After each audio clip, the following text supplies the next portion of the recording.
आकाशवाणी है। 12 साल विश्वास के, विकास के, जन कल्याण के विशेष श्रृंखला के अंतर्गत आज सुनिए केंद्रीय पर्यावरण, वन और जलवायु परिवर्तन मंत्री भूपेंद्र यादव के साथ विशेष साक्षात्कार कर रही हैं अनुभा रोहतगी। नमस्कार। वर्ष 2014 में प्रधानमंत्री नरेंद्र मोदी ने पहली बार देश के नेतृत्व की जिम्मेदारी संभाली थी। तब से अब तक इन 12 सालों में भारत में कई बड़े बदलाव हुए हैं और हर क्षेत्र में अनगिनत उपलब्धियां हासिल की गई हैं। आकाशवाणी की इस विशेष श्रृंखला 12 साल विश्वास के जन कल्याण के में आज हम पर्यावरण के क्षेत्र में हुई उपलब्धियों के बारे में बात कर रहे हैं और ये हमारा सौभाग्य है कि इस चर्चा में हमारे साथ शामिल हैं केंद्रीय पर्यावरण, वन एवं जलवायु परिवर्तन मंत्री श्री भूपेंद्र यादव। मंत्री जी, कार्यक्रम में आपका स्वागत है। धन्यवाद। भूपेंद्र जी, प्रधानमंत्री नरेंद्र मोदी के नेतृत्व में केंद्र सरकार ने हाल ही में 12 वर्ष पूरे किए हैं। इस पूरी यात्रा में, इन 12 सालों में आप किन बदलावों को सबसे ज्यादा परिवर्तनकारी मानते हैं जिन्होंने भारत में गुड गवर्नेंस की एक नई परिभाषा गढ़ी है? आपने जो शुरुआत में 2 शब्द कहे थे जी, विश्वास और जन कल्याण जी, मुझे लगता है 12 साल की कहानी विश्वास और जन कल्याण की है। विश्वास इस बात का कि सरकार ऊपर से जो 100 रुपए भेजेगी वो जनधन खाते में पूरा 100 रुपया जाएगा। ये पहली बार हुआ है, वरना खुद देश के प्रधानमंत्री कहा करते थे कि हम 100 रुपया भेजते 85 रुपया गायब हो जाता है। विश्वास इस बात का कि सरकार जिस प्रोजेक्ट का शिलान्यास करेगी उसका उद्घाटन भी यही सरकार करेगी। 12 साल पहले जब प्रधानमंत्री जी आए और उन्होंने एक प्रगति नाम का कार्य शुरू किया तो कई सौ समय से पड़े हुए प्रोजेक्ट नहीं पूरे हुए जी। मध्य प्रदेश बुंदेलखंड में केन बेतवा प्रधानमंत्री जी के समय में पूरा हुआ। राजस्थान में ईआरसीपी प्रधानमंत्री जी के समय में प्रारंभ हुआ। या आपके ऊपर पुल बनाने का विषय हो या गुवाहाटी के पुल बनाने का विषय हो। तो दूसरा विश्वास कि सरकार जिसका उद्घाटन करेगी उसको जनता को समर्पित भी करेगी। तीसरा जो लोगों का विश्वास है कि भारत का आत्मसम्मान और गौरव दुनिया में बड़ा है। फिर ऐसा जब अच्छा समय होता है तो आपकी परीक्षा भी ली जाती है। बिल्कुल। तो दुनिया में जब कोरोना की महामारी का संकट आया तो इस बात का विश्वास कि हम अपनी दवाई भी खुद ढूंढ सकते हैं और अपना रास्ता भी खुद तय कर सकते हैं। फिर भारत की अर्थव्यवस्था दुनिया की 5वीं बड़ी अर्थव्यवस्था बनी तो इस बात का विश्वास कि हम जिस रास्ते पे चले हैं वह रास्ता विकसित भारत की ओर जा रहा है। और दूसरा जो शब्द आपने कल्याण कहा था, कल्याण जी, गरीब कल्याण। 25 करोड़ से ज्यादा लोगों को गरीबी की खाते से निकाला, 80 करोड़ लोगों को समय पर राशन पहुंचाने का काम किया, किसानों को सम्मान निधि देने का काम किया। और कल्याण के इस कार्य में जो कभी लोहिया जी 60 के दशक में कहा करते थे कि पानी और पखाना ये भारत के महिलाओं की इतनी बड़ी त्रासदी रही है कि उनको मीलों दूर से पानी लाना पड़ता है और अपनी इज्जत को बचाने के लिए अपने नेचुरल क्रिया को रोकना पड़ता है। घर घर शौचालय बनाने जैसा छोटा लेकिन एक लंबा कार्य और जल जीवन मिशन को पहुंचाना। और इसलिए विश्वास और जन कल्याण ये 12 साल में प्रधानमंत्री नरेंद्र मोदी जी के नेतृत्व और सफलता को बताता है। भूपेंद्र जी, जलवायु संरक्षण के प्रयास के क्षेत्र में भारत एक बहुत बड़ी वैश्विक आवाज बनकर उभरा है। प्रधानमंत्री मोदी खुद भी इसके बहुत बड़े पक्षधर हैं। तो आपके मुताबिक भारत ने विकास की अपनी जरूरतों और पर्यावरण के प्रति अपनी जिम्मेदारी के बीच संतुलन कैसे बनाया है? विषय ये उठता है कि हम वैश्विक आवाज किसकी बने? हम वैश्विक आवाज ग्लोबल साउथ की बने जी। तो जलवायु परिवर्तन के संकट की असमानता और असंतुलन क्या है? जलवायु परिवर्तन संकट की असमानता ये है कि जो विकसित देश हैं उन्होंने अपने स्पेस से ज्यादा धरती का कार्बन स्पेस घेरा हुआ है। और आज अगर वो पर्यावरणीय विषयों में विकासशील देशों को कुछ निर्देशित करना चाहते हैं तो पहले उनको जो उनका हिस्टोरिकल रॉन्ग है वो देना पड़ेगा जी। और भारत ने इसलिए अंतर्राष्ट्रीय क्षेत्र में ग्लोबल साउथ की आवाज को प्रखरता के साथ उठाया है। लेकिन हमने ग्लोबल साउथ की आवाज को केवल लड़ने के लिए नहीं उठाया। प्रधानमंत्री जी हमेशा हमें निर्देशित करते हैं कि भारत दुनिया की जलवायु परिवर्तन वार्ताओं में समाधान का मार्ग प्रशस्त करे, समस्या ना बने जी। और इसलिए अंतर्राष्ट्रीय स्तर पर क्लाइमेट एक्शन प्रोग्राम, चाहे coalition for disaster resilience infrastructure जो है, अकाल, सूखे और बाढ़ के कारण होने वाले दुष्परिणामों के कारण दुनिया में कैपेसिटी बिल्डिंग और नॉलेज शेयरिंग का विषय हो, चाहे इंटरनेशनल सोलर अलायंस एक वैकल्पिक ऊर्जा जिसको नवकरणीय ऊर्जा कहते हैं उसका विषय हो, चाहे जो कार्बन एमिशन जिन इंडस्ट्रीज से निकलता है उनके ट्रांसफॉर्मेशन के लिए लीडरशिप फॉर इंडस्ट्रियल ट्रांसफॉर्मेशन जैसा विषय हो, और चाहे बायोडायवर्सिटी कंजर्वेशन के लिए इंटरनेशनल बिग कैट अलायंस जैसा विषय हो, तो भारत ने दुनिया में ग्लोबल साउथ की आवाज बनकर के उनके हकों की बात करी है। क्लाइमेट एक्शन प्रोग्राम का हिस्सा बनकर उसका नेतृत्व करके समाधान, नॉलेज शेयरिंग और कैपेसिटी बिल्डिंग का विषय अपनाया है, और मिशन लाइफ और एक पेड़ मां के नाम जैसे अभियान चलाकर ये समस्या हम सबकी समस्या है और अपनी अंतर्चेतना को जगाकर अपना व्यक्तिगत योगदान क्या दे सकते हैं उसमें एक बड़ी भूमिका प्रधानमंत्री जी के नेतृत्व में निभाने का कार्य किया है। आपने अभी जो कुछ पॉइंट्स कहे हैं, बायोडायवर्सिटी कंजर्वेशन की बात की, आपने नेट जीरो एमिशंस की बात की, इन पर एक एक करके हम चर्चा करेंगे, पर उससे पहले मेरा आपसे एक सवाल है कि प्रदूषण आज एक बहुत बड़ी समस्या बन गई है, खासकर कि दिल्ली जैसे महानगरों में, और ये जो है वो हमारे पर्यावरण पे बहुत इसका बुरा असर पड़ रहा है। सरकार अपनी तरफ से इसके लिए कई प्रयास कर रही है। जैसे भी हमने हाल ही में देखा कि यूनियन कैबिनेट ने दिल्ली एनसीआर में पुराने ट्रकों और बसों को फेज आउट करने के लिए एक स्कीम जो है अप्रूव की है। साथ ही इलेक्ट्रिक व्हीकल्स ईवीज को बहुत बड़े पैमाने पर प्रमोट किया जा रहा है। आप खुद भी ईवी में ट्रैवल करते हैं, तो इन प्रयासों को आप कैसे देखते हैं? नहीं, ये सकारात्मक प्रयास है। जनसंख्या के बढ़ते हुए दबाव, भौगोलिक परिस्थिति के कारण पर्टिकुलर समय में दिल्ली में वातावरण में प्रदूषण फैलता है। अभी तो आपको अच्छा लगा होगा कि मई तो हमारा क्लीनेस डे रहा है, अखबारों में भी आया है। लेकिन जहां पर मनुष्य आधारित गतिविधियां होती हैं वहां PM 2.5 और PM 10 ये दो जो तत्व मतलब PM 2.5 में कार्बन, ओजोन, बाकी जो गैसेस निकलती हैं उद्योगों से, व्हीकल से, और PM 10 में जो डस्ट पार्टिकल होते हैं उसके कारण ये प्रदूषण फैलता है। और जब मौसम में ऐसी स्थिति आती है, विशेष रूप से दिल्ली में जब हवाएं चलनी बंद होती है और सर्दी होती है, और सर्दी भी हो हवा भी ना चले, तो वो जो वायु में जो तत्व है जिसको एयर पार्टिकल कहते हैं वो जम जाता है, और जमने के कारण वो एक वातावरण का जो AQI है उसको खराब करता है। तो इसका उपाय विभिन्न क्षेत्रों में है। व्हीकल पोल्यूशन के स्तर पर क्लीन और फ्यूल की बात कही गई है, पुराने व्हीकल्स को समाप्त किया गया है, स्मार्ट ट्रैफिकिंग की ओर सरकार का ध्यान गया है, दिल्ली से कमर्शियल व्हीकल के लिए ईस्टर्न और वेस्टर्न पैरेलल एक हाईवे बना करके बड़ा ट्रैफिक वहां से निकालने की बात की गई है, मेट्रो का विस्तार करके सार्वजनिक परिवहन को मजबूत करने का काम किया गया है, इंडस्ट्री के मॉनिटरिंग के लिए हर इंडस्ट्री में OCM लगाने की बात की गई है, और उसके साथ ही साथ जो ऐसी इंडस्ट्रीज हैं जो अनधिकृत क्षेत्र में हैं उनको सख्ती से बंद करने की बात की गई है। उसके साथ ही दिल्ली के ग्रीनिंग के अभियान को चलाया गया है। डस्ट के लिए जो मैकेनाइज्ड मशीन की जो सफाई है उसके लिए लगभग 100 से ज्यादा मशीनें मंगाई गई हैं। फिर सॉलिड वेस्ट मैनेजमेंट का काम किया है। फिर आर्टिकल जो P10 है जिसका बड़ा कारण डस्ट है, तो कंस्ट्रक्शन एंड डेमोलिशन के लिए साइट्स को बनाने का काम किया गया है। इन सारे विषयों को करते हुए आज शाम को ही कृषि मंत्रालय में हमारी बैठक है कि पराली के बारे में अभी से प्रबंधन के विषयों के लिए बाकी राज्यों से बात करने की बात की गई है। दिल्ली के आसपास जो कॉरपोरेशंस हैं, चाहे गाजियाबाद हो, नोएडा हो, फरीदाबाद हो, सोनीपत हो, मानेसर हो, गुड़गांवा हो या फिर अलवर हो, वहां के जो हमारे कॉरपोरेशंस हैं उनको अपना एडवांस में प्लानिंग बनाने को कहा है।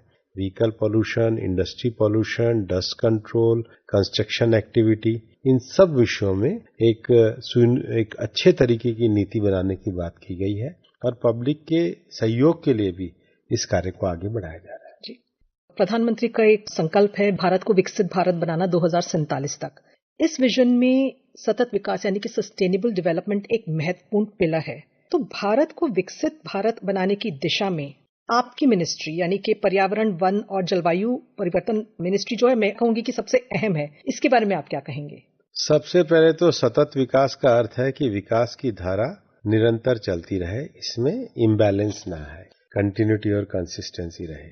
लेकिन हम धरती से जो संसाधन निकालते हैं उन संसाधनों का हमें वापस से पुनः उपयोग करना चाहिए। इसलिए हमारा मंत्रालय जो है सर्कुलर इकोनॉमी पे बल देता है। सर्कुलर इकोनॉमी में चाहे आपका इलेक्ट्रॉनिक वेस्ट से निकलने वाला पदार्थ हो, चाहे यूज्ड ऑयल से निकलने वाला पदार्थ हो, चाहे फ्लाई ऐश जो होती हैं उनके साथ बेकार फ्लाई ऐश का विषय हो, और ऐसे अर्थव्यवस्था के विभिन्न क्षेत्र जो कि हम पहले क्या करते थे, मेक टेक एंड वेस्ट, वो क्या करते थे। अब जो सर्कुलर इकोनॉमी है वो एक नए कंसेप्ट को लेकर चलती है, रिसाइकल, रीयूज एंड रिप्रोड्यूस, है ना। तो उसके लिए रेगुलेशन के लिए हमारे मंत्रालय ने रेगुलेटरी मिनिस्ट्री के नाते सारे रूल्स के फ्रेमिंग करने का काम किया। दूसरा, जो एक लंबे समय से इंडस्ट्री में बात की जा रही थी कि भाई आप इंडस्ट्री चला रहे हैं, आपकी मॉनिटरिंग कौन करेगा। तो जैसे आपको अपना अकाउंट्स का ऑडिट देना पड़ता है, अब एनवायरमेंट ऑडिट की भी बात करी है और उनके ऑडिटर वो ऑडिट देंगे, ताकि हम जैसे आजकल रोज सुबह उठकर अपना इंसुलिन नाप लेते हैं ना कि हमारा आज कितना इंसुलिन है, हमारा आज कितना बीपी है। तो ये जो पर्यावरण का प्रदूषण भी एक किस्म का डायबिटीज ही है। इसके लिए अपना आपको एनवायरमेंट ऑडिट कराना चाहिए। और हमारे मंत्रालय ने रिफॉर्म्स के मानकों को काफी सरल करने का काम किया है, ताकि लोग नियम कठिन होने के कारण नियम को तोड़ते हैं। नियम जब सरल होते हैं और कॉन्शियसनेस होती है, उसके प्रति अवेयरनेस होती है, तो लोग उसको अपनाने का काम करते हैं। तो सर्कुलर इकोनॉमी, टेक्नोलॉजी का उपयोग, बायोडायवर्सिटी कंजर्वेशन, देश के इको सेंसिटिव जोन का संवर्धन, देश में जो एंडेंजर्ड स्पीशीज है उनका प्रोटेक्शन, एक पेड़ मां के नाम अभियान चलाकर धरती को हरा भरा बनाने का विषय, उसमें पब्लिक पार्टिसिपेशन और कॉर्पोरेट पार्टिसिपेशन को लेने के लिए ग्रीन क्रेडिट फंड जैसा प्रोग्राम, कैंपा के माध्यम से ग्रीन इंडिया मिशन पे कार्य, बायोडायवर्सिटी संरक्षण के लिए गांव-गांव में बायोडायवर्सिटी रजिस्टर बनाने का कार्य, इन सब विषयों को लेकर के हम कार्य कर रहे हैं। शुरू में आपने बात की इंटरनेशनल सोलर अलायंस की, तो प्रधानमंत्री नरेंद्र मोदी ने 2015 में फ्रांस के साथ मिलकर इसकी शुरुआत की थी और ये आज दुनिया की सबसे बड़ी क्लाइमेट इनिशिएटिव्स में से एक है। तो वैश्विक जलवायु संरक्षण के प्रयास और भारत की अंतर्राष्ट्रीय प्रतिष्ठा को मजबूत करने में इस तरह की पहल के बारे में आप क्या कहेंगे? ऐसा है कि दुनिया भर में ये कहा जाता है कि भाई आप दुनिया में अगर आपको कार्बन एमिशन कम करना है तो आपको फॉसिल फ्यूल जो है वो कम उपयोग करना पड़ेगा। भारत ने जो अपने एनडीसी टारगेट दिए थे उसमें हमने कहा था कि हमारी जो ऊर्जा की कैपेसिटी है उसका 50% हम रिन्यूएबल एनर्जी से प्राप्त करेंगे, और रिन्यूएबल एनर्जी से हमने ये प्राप्त करने के लिए सोलर के क्षेत्र को हमने आगे बढ़ाने का काम किया। भारत ने सोलर के क्षेत्र में अपने 53% जो है ग्रोथ किया है। मैं जब G20 में केपटाउन में गया था तो UNFCCC के माध्यम से एक प्रेजेंटेशन किया गया था जिसमें उन्होंने कहा था कि पेरिस एग्रीमेंट के 10 साल बाद दुनिया में कहां पर नया और अच्छा नवाचार हुआ, और उसमें भारत की इस बात की प्रशंसा की गई कि भारत ने दुनिया को सोलर क्षेत्र में अपनी उपलब्धि से बताया है कि जिसको रिन्यूएबल एनर्जी या नवीनकरणीय ऊर्जा कहते हैं, उसमें भारत ने अच्छा कार्य किया है। और अभी तो जो इरना की जो रिपोर्ट आई है इंटरनेशनल रिन्यूएबल एनर्जी की, वो भी ये बताता है कि भारत दूसरे नंबर पे पहुंचा है। तो हम भी मानते हैं कि कार्बन एमिशन कम होना चाहिए, रिन्यूएबल के क्षेत्र में आगे बढ़ना चाहिए, और इसलिए जो इंटरनेशनल सोलर अलायंस बनाया है जिसका अब तो हेडक्वार्टर भी गुड़गांव है। एक समय होता था कि अंतर्राष्ट्रीय संस्थानों के हेडक्वार्टर हमें दुनिया के दूसरे देशों में दिखते थे। 12 साल में प्रधानमंत्री जी के नेतृत्व में उपलब्धि हुई है, तो इस प्रकार के ऑर्गेनाइजेशन और उनके हेडक्वार्टर भी अब भारत में बनने लगे हैं। और रिन्यूएबल के क्षेत्र में भारत ने विशेष रूप से सोलर के क्षेत्र में प्रधानमंत्री जी के नेतृत्व में 12 साल में एक अच्छे मुकाम को हासिल किया है। अगले सवाल के लिए मैं आपसे कुछ आंकड़े शेयर करना चाहूंगी कि India state of forest report के मुताबिक देश में फॉरेस्ट और ट्री कवर यानी कि वन क्षेत्र और वृक्षों का दायरा बढ़कर कुल भौगोलिक क्षेत्रफल का 25.17% हो गया है, और पिछली रिपोर्ट की तुलना में इसमें लगभग 1425 वर्ग किलोमीटर की वृद्धि दर्ज की गई है। और साथ ही फॉरेस्ट कार्बन स्टॉक जो है उसमें भी 8 करोड़ 10 लाख टन से अधिक की बढ़ोतरी हुई है। बहुत बड़े बड़े आंकड़े हैं, लेकिन अगर हम इसको समग्र रूप में देखें और अगर हम पर्यावरण की सुरक्षा और के रूप में देखें तो इन उपलब्धियों के पीछे आप कौन सी प्रमुख नीतियों और पहल की बात मानते हैं कि कौन सी पहल और उपलब्धियां रही हैं? ऐसा है कि सतत विकास के साथ समग्र विकास भी होना चाहिए जी। और नेचर का ये नियम होता है कि जहाँ प्योरेस्ट नेचर होती है वहां पर जो अपेक्स प्रेडेटर है वो सरवाइव करते हैं जी। नेचर जो है उसमें जैसे एक छोटा माइक्रो जो स्पीशीज है उससे लेकर और जो अपेक्स प्रेडेटर है, तो इसमें 7 बिग कैट्स हैं। तो भारत ने पिछले 12 साल में दिखाया है कि हमारे टाइगर की संख्या में वृद्धि हुई है, लेपर्ड की संख्या में वृद्धि हुई है, स्नो लेपर्ड का एस्टिमेशन हम लोगों ने कराया है, लॉयन जो है पूरे अफ्रीका में कम हो रहे हैं, भारत में उसकी संख्या में वृद्धि हुई है, और एक स्पीशीज जो हमारे यहाँ से एक्सटिंक्ट हो गई थी चीता, उसका भी हमने वापस से री इंट्रोडक्शन किया है। तो हमने ये जो फॉरेस्ट कवर बढ़ा है ये इस बात को दर्शाता है कि हमने अपने यहाँ ये अभियान चला करके वो नेचर के बैलेंस को बनाने का काम किया है। यही कारण है कि आप ये देखोगे कि 2014 के पहले कांग्रेस के समय में ये इको सेंसिटिव जोन का नोटिफिकेशन ही नहीं करते थे, पड़ा रहता था मामला।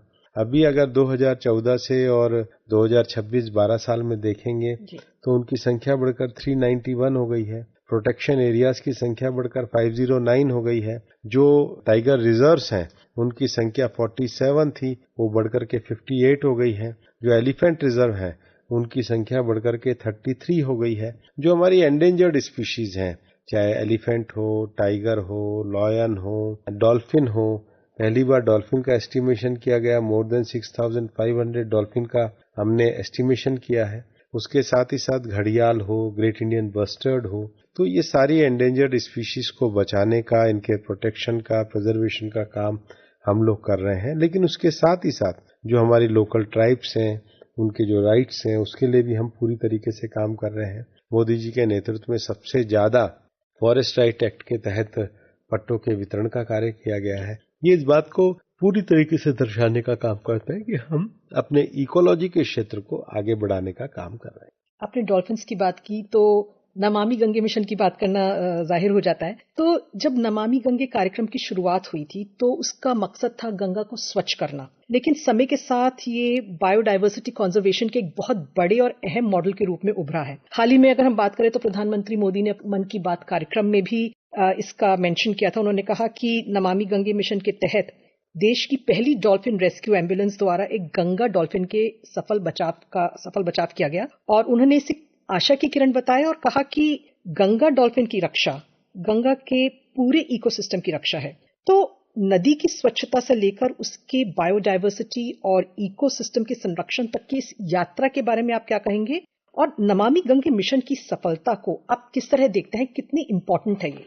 देखिए, सरकार ने तो अभी हाल ही में सुप्रीम कोर्ट में एफिडेविट भी फाइल किया है कि जो गंगा का जो अपर एरिया है जहां ओरिजिनल गंगा बनने की शुरुआत होती है उनकी ट्रिब्यूटरी पे अब कोई फर्दर और कंस्ट्रक्शन नहीं होगा। हम ये मानते हैं कि गंगा की सैंक्टिटी, गंगा के जल की शुद्धता, ये तो हमारा लक्ष्य रहा ही है, और इसलिए नमामि गंगे मिशन को आगे बढ़ाने के लिए सरकार पूरी तरीके से प्रतिबद्ध है। और प्रोजेक्ट डॉल्फिन को भी हम इसीलिए चला रहे हैं क्योंकि जैसे मैंने कहा ना कि धरती पे भी अपेक्स प्रेडेटर तभी रहता है जब बाकी जो माइक्रो से लेकर के और मैक्रो सब सारा जो सिस्टम नेचर का सुरक्षित होता है। सेम डॉल्फिन के बारे में भी है, और इसलिए हमने डॉल्फिन मित्र बनाने का भी काम किया। सबसे बड़ी बात है कि हमारा जो एक संस्थान है ICFR, उसने अभी एक पिछले 3-4 साल से एक रिपोर्ट पे हम काम कर रहे हैं कि हमारे नदियों के किनारे जो पेड़ लगाने के विषय हैं उस पे उन्होंने एक पूरी DPR तैयार करी है, और हम नदियों के किनारे भी वृक्षों के संरक्षण को लेकर के काम कर रहे हैं।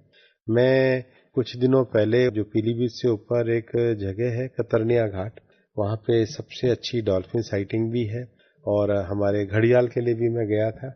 तो ये वाटर कंजर्वेशन के लिए काम कर रहे हैं। और जो अमृत सरोवर तो प्रधानमंत्री जी के हृदय के बड़ा नजदीक है।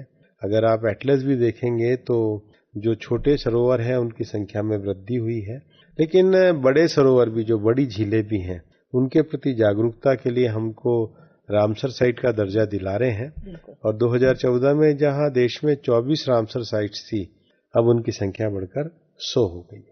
मंत्री जी, प्रधानमंत्री नरेंद्र मोदी द्वारा शुरू किया गया था एक पेड़ मां के नाम अभियान, आपने भी बात की, और वो आज एक जन आंदोलन बन गया है, इसे भी हम सब जानते हैं। तो सरकारी आंकड़ों के मुताबिक इस अभियान के तहत 140 करोड़ से ज्यादा पौधे लगाए जा चुके हैं। बेशक ये संख्या बहुत महत्वपूर्ण है, लेकिन हम इसे सिर्फ संख्या के नजरिए से ना देखें तो जन भागीदारी, एफॉरेस्टेशन और पर्यावरण जागरूकता के संदर्भ में इसके प्रभाव को आप कैसे देखते हैं? मैं हमेशा अपने अधिकारियों को कहता हूं कि देखिए, जो हरित क्षेत्र का विस्तार है ये कोई प्रोडक्ट नहीं है, ये पैशन का विषय है जी। और ये नेचर के साथ आपके कंपैशन का विषय है। अगर आपके साथ नेचर के साथ अगर आपका भाव होगा तो आप लगाओगे। पेड़ लगाना ये फोटो खिंचाने के लिए नहीं होना चाहिए, पेड़ लगाना ये प्रकृति को बचाने के लिए होना चाहिए। और एक पेड़ माँ के नाम अभियान जब प्रधानमंत्री जी ने शुरू भी किया था तो प्रधानमंत्री जी का एक संदेश था और जिसको हम लोगों तक पहुंचाते हैं कि हमारे पे दो लोगों का बहुत एहसान है। एक हमारी माँ का जिसने हमें जन्म दिया और दूसरा धरती माँ का जिसने हमारा भरण पोषण किया। और इसके प्रति कृतज्ञता अर्पित करने का यही तरीका है कि हम वहां पर एक पेड़ कम से कम माँ के नाम लगाएं। देखिए, आप बहुत बड़ी किसी भी बड़े ब्रांड की गाड़ी खरीद सकती हैं, लेकिन वो गाड़ी ऑक्सीजन नहीं दे सकती। आप 10 मंजिल का मकान बना सकते हैं, लेकिन वो चिड़िया के लिए एक दाना नहीं बना सकता, है ना, पक्षियों को छांव नहीं दे सकता। तो पेड़ तो नैसर्गिक रूप से प्रकृति का दिया हुआ उपहार होता है। और मैं कई बार ये भी कहता हूँ कि केवल पेड़ लगाना मतलब हॉर्टिकल्चर का विषय हो जाता है जी। जब हम वन की बात करते हैं, हम इकोलॉजी की बात करते हैं, तो पेड़ लगाना मतलब वुडलैंड तैयार करना। लेकिन जितना वुडलैंड का महत्व होता है उतना ही वेटलैंड का महत्व होता है पक्षियों के लिए जी। और उतना ही ग्रासलैंड का महत्व होता है। और ग्रासलैंड का जो हमारा एक बड़ा स्पीशीज था चीता, वो तो भारत से एक्सटिंक्ट हो गया था। तो प्रधानमंत्री जी के नेतृत्व में हमने चीते के भी ट्रांसलोकेशन का कार्य किया है। तो एक पेड़ माँ का नाम अभियान प्रधानमंत्री जी का इस धरती की हरियाली से जुड़ने का अभियान है। और धरती की हरियाली वुडलैंड, ग्रासलैंड और वेटलैंड तीनों बायोडायवर्सिटी के समान रूप से संरक्षण में होगी और हम तीनों के लिए कार्य कर रहे हैं। भारत आज दुनिया की सबसे तेजी से बढ़ती हुई अर्थव्यवस्था है और अक्सर ऐसा माना जाता है कि विकास और पर्यावरण संरक्षण एक दूसरे के विपरीत हैं, दोनों एक साथ नहीं चल सकते हैं। ऐसे में जब हरित विकास भारत की स्ट्रैटेजी का एक महत्वपूर्ण स्तंभ बन गया है, तब सरकार, नरेंद्र मोदी के नेतृत्व में सरकार आर्थिक प्रगति, औद्योगिक विकास और एनवायरमेंटल सस्टेनेबिलिटी के बीच संतुलन कैसे सुनिश्चित कर रही है? देखो, विकास तभी समृद्ध होता है जब नेचर समृद्ध होता है। मान लो आप पानी से बिजली बनाते हो जी। पानी नहीं होगा तो बिजली कहां से बनाओगे? आप कोयले से बिजली बनाते हो, कोयला ही नहीं होगा तो बिजली कहां से बनाओगे जी। दुनिया की कौन सी ऐसी दवाई है जिसका लास्ट सोर्स नेचर ना होता हो? आप फैक्ट्री में ब्रेड बना सकते हो, लेकिन गेहूं तो पैदा नहीं कर सकते हो। कोई ऐसी फैक्ट्री थोड़ी होती है कि जिसमें गेहूं बनता है। गेहूं से आटा बनता है, लेकिन वो तो नेचर से आता है। तो हमारा फूड, हमारा एनर्जी रिसोर्स, हमारी औषधि, ये तो नेचर से आती है। तो नेचर सुरक्षित और संरक्षित होगी तो विकास भी होगा जी। आप एक बात बताइए कि जैसे आप सड़क बना रहे हैं या आप मकान बना रहे हैं, तो मकान में जो भी चीज लगा रहे हैं, आप दरवाजा है तो लकड़ी तो नेचर से आती है, ये कहां से आती है जी। तो विकास भी तभी होगा जब हम संसाधनों का बुद्धिमत्ता तरीके से उपयोग करेंगे। सर्कुलर इकोनॉमी क्या है जी? कि कितना लंबे समय तक आप धरती को से खोद कर केवल खनिज का उपयोग करोगे। कभी तो ऐसा समय आएगा कि इस खनिज का पुनर्उपयोग करने का काम आप करोगे। तो मेरा मानना है, जिसको आजकल कहते हैं नेचर बेस्ड सॉल्यूशन जी, nature based solution, nature based life style और नेचर के साथ विकास करने का काम हम लोग करेंगे। और इसलिए इकोलॉजी और इकोनॉमी ये एक दूसरे की विरोधी नहीं है, ये एक दूसरे के पूरक है जी। हम बात कर रहे थे शुरू में नेट जीरो एमिशंस की, तो जो भारत ने वर्ष 2070 तक कार्बन उत्सर्जन को शून्य तक लाने की, यानी कि नेट जीरो एमिशंस के लक्ष्य सहित कई महत्वाकांक्षी क्लाइमेट गोल्स को निर्धारित किया खुद के लिए। इस दिशा में अब तक कौन सी महत्वपूर्ण उपलब्धियां हासिल हुई हैं और आगे के क्या हमारे लक्ष्य हैं? देखो, जो रिन्यूएबल एनर्जी में हमारी क्षमता है ये नेट जीरो के है जी। जो ग्रीन सिटीज की बात है ये नेट जीरो की है। जो मेट्रो का विस्तार है ये नेट जीरो के लिए है।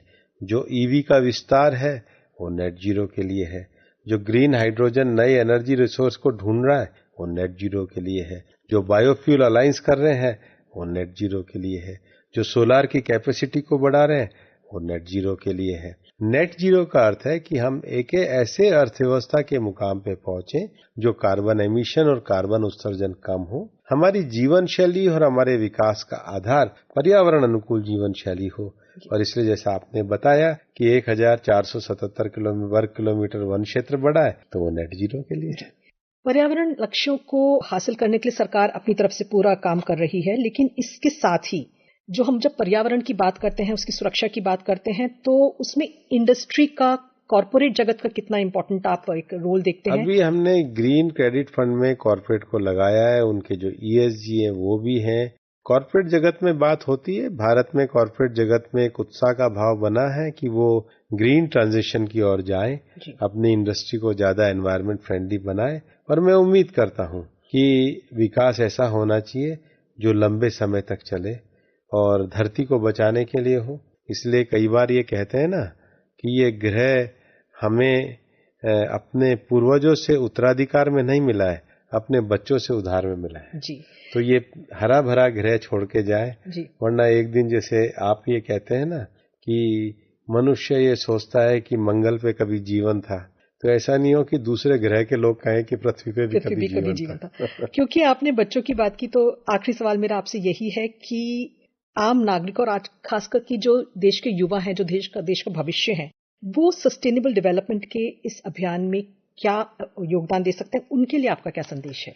पहला तो एक पेड़ माँ के नाम अभियान से जुड़े, और दूसरा प्रधानमंत्री जी ने मिशन लाइफ में जो आयाम दिए हैं, save food, save water, save energy, solid waste management, ban of single use plastic, healthy life style, ऐसे विषयों पे ज्यादा से ज्यादा काम करें, इसको अपनी जीवन पद्धति पे अपनाएं।